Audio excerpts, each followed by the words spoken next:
afternoon, good evening, different parts of the world. I'm delighted to be hosting this town hall.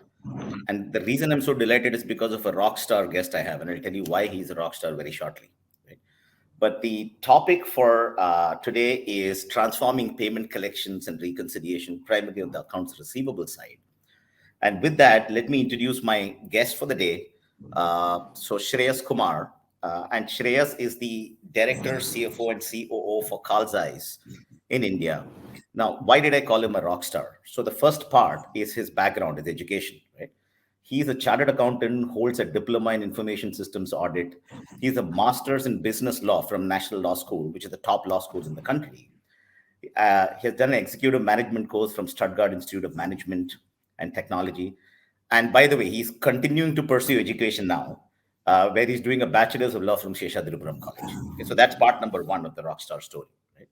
Part number two is what he does for a living, right? As a CFO, 20 plus years in finance and operations. And as I mentioned, he's the current CFO and COO for Carl Zeiss in India, which is the global leader in optics and related industry. Previously, he's worked with great companies like Stanley Black & Decker. He's a regular speaker at professional forums and also does a lot in terms of grooming the next generation in terms of giving back, specifically on the finance and accounting subject areas, right? And the third is in terms of his personal hobbies, right? So he's an avid photographer with many awards, both at an Indian and international stage, exhibitions including a gold in Photographic Society of America, Global Photographic Union, Fédération Internationale d'Art Photographique, and many others. And he's also a fitness freak. He's played many sports at university and state levels, including badminton, cycling, and triathlon. So that's why I call him a rock star. We know each other for about 4 years now. And there are two things we share in common amongst all of these. One is the passion to kind of transform, digitize, right? Specifically the finance function areas, which is the topic for today. And the second one is sports. I love running, right?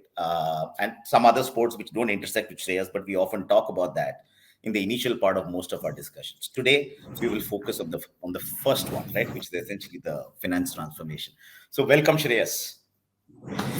Thanks, and thanks for the kind introduction. The LLB is done, by the way. It's closed. Oh, so have you selected your next course you're going to do? Yeah, I sort of selected, but maybe yet to finalize it. Okay. Cool. All right. So let's dive straight in. So Shreyas, can you tell us a little bit about Carl Zeiss? Which industries? What do you do? Obviously, it's a popular brand, but for the purpose of the audience, please.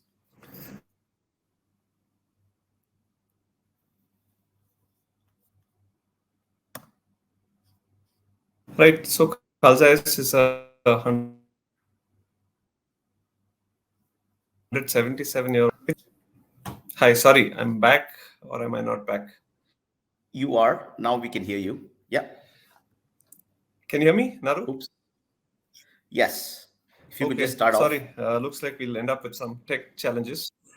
Yeah. No worries. Yeah, so Carl Zeiss is, like I said, a 177-year-old German company into optical and optical electronics, but with a diverse portfolio starting from spectacle lens, which you guys might know, camera and cinema lenses, which you guys might also know, medical equipment. This is the largest part of the Indian business, for example. Measuring or metrological equipment. We have this manufacturing also in India. Research microscopes. And what you might not know, which is not so popular, is the state-of-the-art equipment to manufacture semiconductor chips. So we don't manufacture semiconductor chips, but equipment that is used to manufacture semiconductor chips. In India, the company is 25 years old, and our biggest portfolio is the medical equipment, as I mentioned, with all the other portfolios growing rapidly. Turnover is over 2,000 crores already in India. So this is a quick introduction of what ZEISS is. Okay. Did you join them because of your interest in photography? No, it was just coincidental, not really.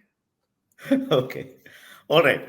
So now let's dive into digital finance automation, right? And you have been, amongst all the people, CFOs I kind of speak to in India, US, wherever else, you are one of those who's like a trailblazer, right? Now, both in your previous avatars and your current avatar, the specific question is, why did you choose this area? Why did you choose the AR automation? Why did you choose the area of payment collections, right? Specifically on the dealer distributor segment. What is the motivation for you to kind of go behind this as one of the early segments to automate? I mean, regarding tech, I prefer being one of the first adapters of new technology, new solutions, because business grows, but nobody thinks of growing the back office. So this is a general problem that we face in the back office, because they don't say, okay, business grows at 20%, back office should grow at 20%. They say, no, no, you should get more efficient. So that efficiency largely comes from products that we discussed today. So that's largely why I like to be a tech adapter in the initial phases.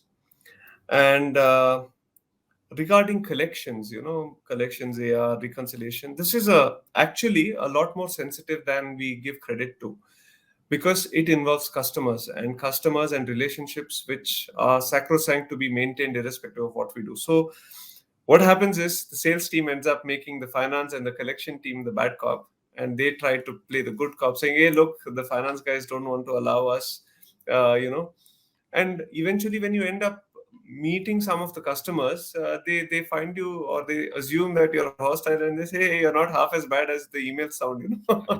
So what I find is, we can make tech the bad cop here, right? So uh, we can ensure that products like FreePay here do this job for us, so that even we can maintain the good relationships with the customers, where reconciliations are available to the customer on his fingertips, his invoices are available, his payment reminders are coming from the technology, and he knows that his account is frozen on whenever it happens as well. So everything is already done by the system itself, which is also available to him, being 100% transparent. So I feel that this is a good platform that is available to us to use, and to also keep the good relationships with the customer, not just to the sales team, but also to the back office teams, to the finance team and the receivables teams as well. Okay. I like the way you put that, bad cop. Okay. But so be it, right? So let me tell you what this bad cop is. Slight segue, right? Because that's kind of important for the audience to know. Like, what is this automation we are kind of talking about, right? So, firstly, Global PayX as a company, we focus on accounts receivable and payables automation, right? Now, within accounts receivable, we have a product called FreePay. And FreePay broadly falls in the space called EIPP, Electronic Invoice Presentment and Payment. In simple words, what this technology does, it integrates to the ERP and extracts, the data like invoices, customer master, all of that cool stuff. It shares the emails of new invoices with your customers, like dealer distributors, agencies, franchisees. They can log into this ecosystem either on a mobile app, Android, iOS, or on a web app. And what they can do is they can view invoice, pay invoice, dispute invoices, view the status of payments made, etc., etc. And from a ZEISS or seller perspective, the system takes all of this data. It gives you a lot of dashboards, right, to show you payment, status and all of that cool stuff. But more importantly, it automates the reconciliation all the way back to your ERP. What does that mean? That means it goes to the ERP, knocks off the invoices, accounts for the deduction like TDS or withholding tax or whatnot, right? So that is the space, right? So there are many, many different parties in the ecosystem involved, where this technology enables with the transformation as the bad cop, right? As Shreyas was kind of saying.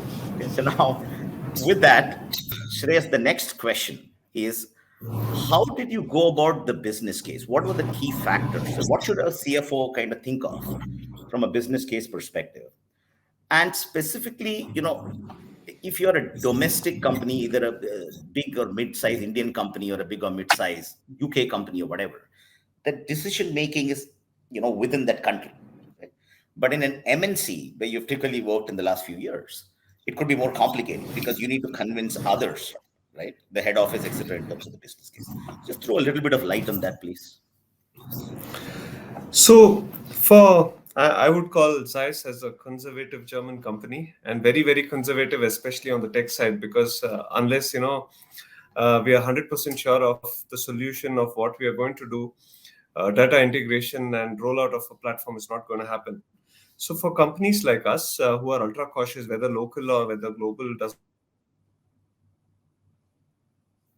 matter, because maybe they are protecting their SAP system or their CRM or whatever be their system that they want to protect, they're going to be ultra careful. And this is probably also a lesson learned, that the governance framework, all the stakeholders, whether it is SAP security, whether it is CRM security, whether it's a global security, right? These are all different stakeholders, and they will strive hard to protect their own domains, not from a tech, from a change management perspective where they are not open to change because they are not used to it, but from a more domain perspective where they probably feel that, look, this is my domain and you're bringing something new, so you need to run me through it, and also include me as a stakeholder in the whole process. So I think this Yep. is what is very, very critical, to understand all the stakeholders, the business also specifically, because especially if you have a lot of dealer business, right? And you know SBD, for example, is a company which sells power tools, hand tools, screwdrivers to hardware stores. And here you feel that businesses need to be enabled to customers need to be enabled to see what is happening in their business. And hardware store guys, if you give them a complex link of your ERP, they're probably not going to use it at all, and they're probably going to be very uncomfortable with it. So the question of them using it is probably adoption is going to be very low. So that's where I think a platform like FreePay came in handy. And setting up of the governance framework, right? What are the interactions, the interfaces between the ERP and us? So first step which I took here in Carl Zeiss is that I said, let's not do the API integration first. Let's do whatever is manual, and let's start. Let people get used to it. And in parallel, we also did the governance framework setup where we tested everything in detail. And then when all of us were onboarded, right, that's when we did the API integration for ZEISS as well. And now the good news is that, and I presented this as an initiative that we did here in ZEISS, and other subsidiaries of ZEISS, for example, in Southeast Asia, are also now interested to know how this works. Can we roll it out? And what is also good is you're agnostic to the payment platform. So globally, we use Adyen as a payment platform. So you can handle Adyen as well. You can handle PayU, which we already have. You can handle whatever needs to be handled. So this also helps because these are not constraints for you. And you can also handle a lot of channel financing and a lot of payment options. So these are things that was critical for us when we set up this whole system within our framework, within the Understood. ZEISS framework. Yeah. Wow, you covered a lot of very interesting topics in that answer. So I'm going to double click on a few of that in my next question, right? Which is specifically around the ease of using, right? User interface. You gave the example of a screwdriver shop, right? Or a dealer distributor doing that. So that you really need something which is so simple, because people are spoiled today, or they expect, right? Even on the B2B, they expect a similar experience as they get on a Paytm, or on a consumer app, right, where everything is can be scrolled, 2 clicks, and they can make a payment, right? So that is very important. We'll kind of come to that. Also, you mentioned about payment rails, right? So that again is an important point, because every customer wants to kind of pay using what he or she kind of wants to pay with, right?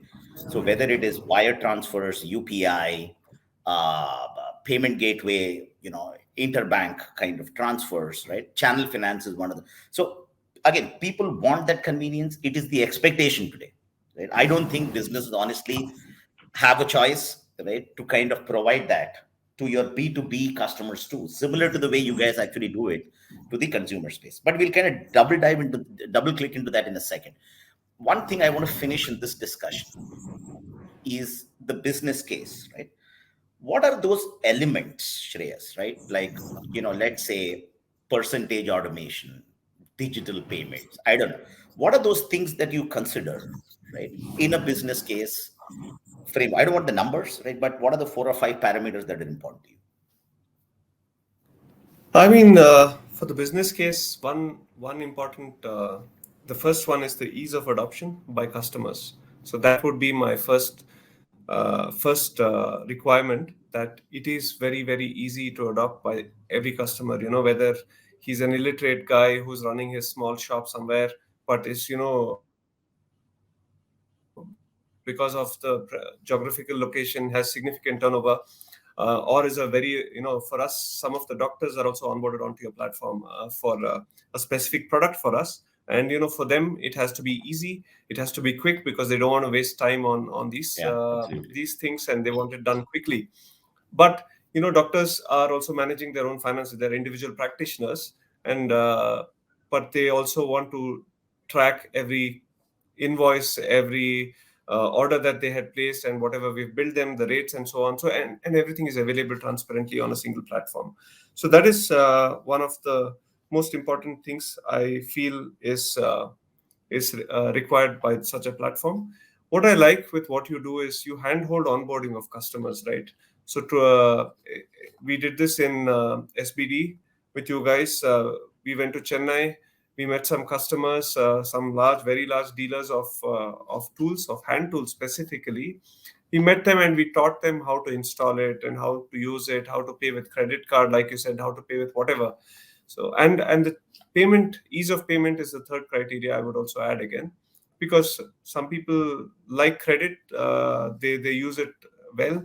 They use channel financing, and channel financing is important because the channel that I open for financing is exclusive to us, and it's not a bank loan, right? And in our case, we have also gone a step further, and we end up subsidizing some financing requirements as a periodical offer and so on. So that also becomes exclusive to us. So these are things that I feel are very, very important. And the tech itself, the app itself is easy to install, easy to use, and all this. So on the tech side also, it is very good. Understood. Oh, thanks, Shreyas. Actually, that was, you answered a lot of things which I want to kind of ask, right? Saying, what do you look forward to in a partner or a service provider in this space? And you actually answered a lot of that, which was essentially ease of use, flexibility of payment rails, the willingness to work together with you to handhold, right? The customers to kind of adapt to the ecosystem, right? Et cetera, et cetera. The ability to take in new features like channel finance. Now, tell me one thing, right? So before that, for the audience, right? If you have any questions for Shreyas, or maybe even me, right? But primarily Shreyas, please feel free to post that, and I'll, towards the end of the discussion, I'll definitely kind of take as much as I can and ask Shreyas some of those questions. Okay. So now, in terms of, see, the any credit business, let's say it's a 30-day credit cycle, hypothetically. Okay. Let's imagine your customer in the old days, right, before prepay, was paying you on the 30th day. Okay. Arguably, it's going to take anywhere from 1 to 3 days to reconcile all of that manually, because end of the month there is a lot of load. So you're not going to do everything in 30 minutes, right? It's probably going to spread throughout the next month before you reconcile all of that.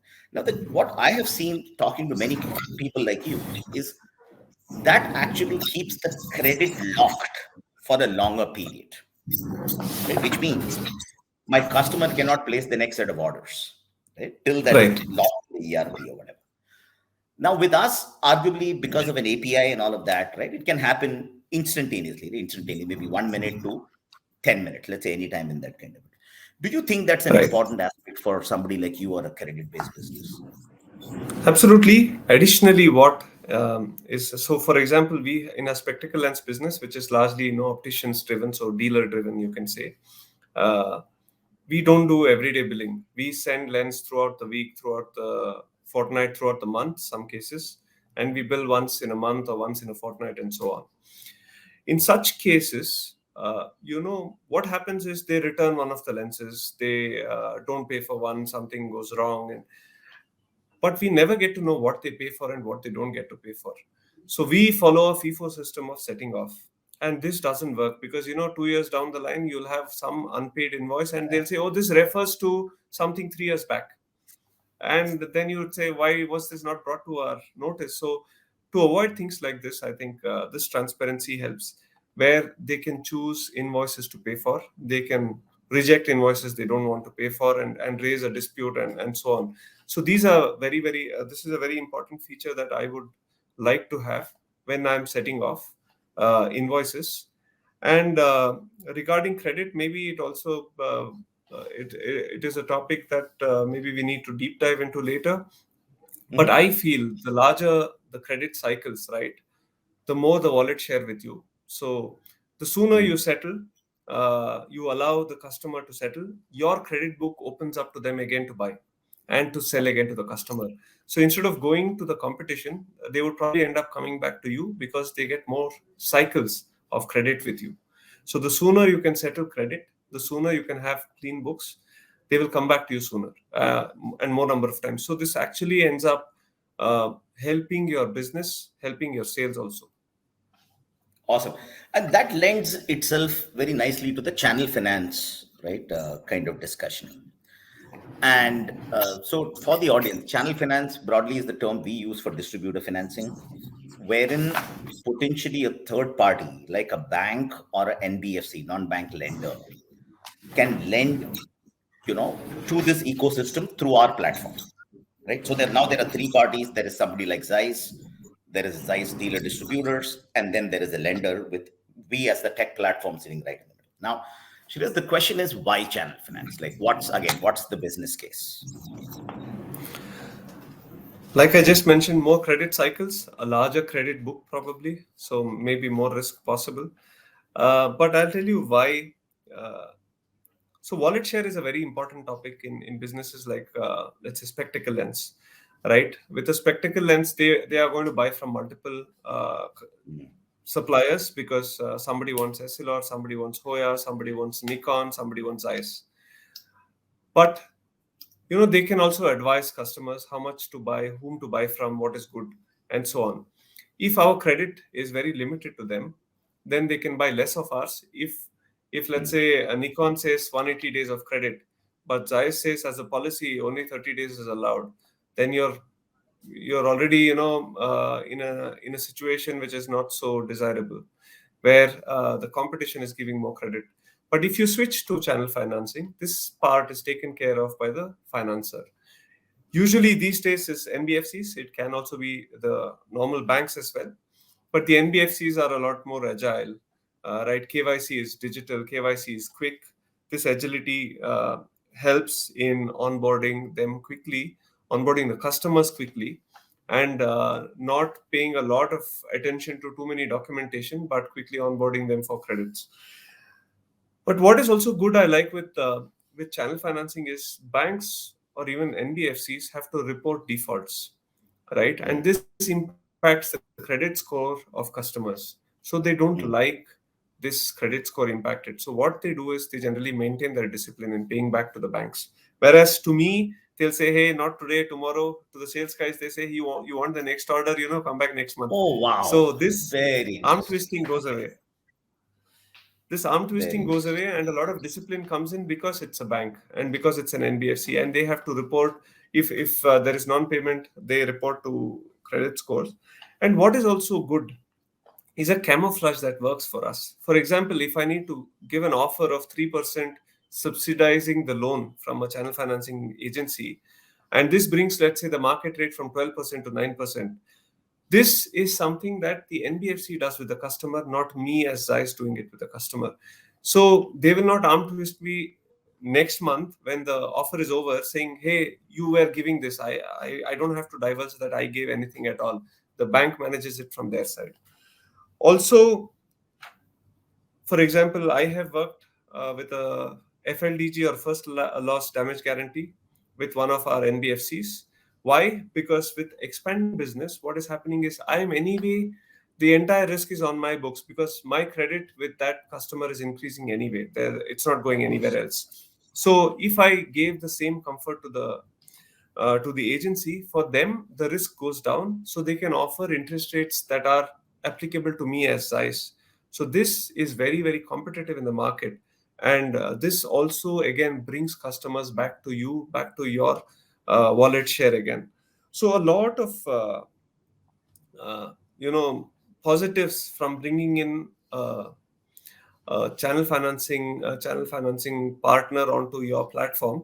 And if the platforms are integrated, this also can do a pull payment request on the platform. This can also do the reconciliation part of it, the payment accounting, everything gets covered uh, directly. So this is also more advantages to stay on the same platform and not have multiple things to deal with. So I think multiple advantages having a channel financing partner plus on the same platform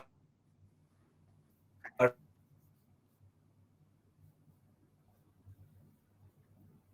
Cool. Hello. Sorry, I think Shreyas network is, or it's mine. I'm not really sure. Uh, so let me just quickly summarize, right? That was a terrific answer by Shreyas, by the way, right? So, Shreyas, you're back? hey, we are back. Yeah, we're back. So, firstly, Shreyas, I think brilliant, right? Some of the points you made, even I had not kind of thought, especially the point of, the credit scoring, right? Which, if your customers default to you, there is nothing you can do to enable or disable, positively or negatively influence the credit score. There's a financier involved there per regulation that has to be done, right? So it's a win for the whole ecosystem.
It looks like now he's having some trouble with his network, Naru. So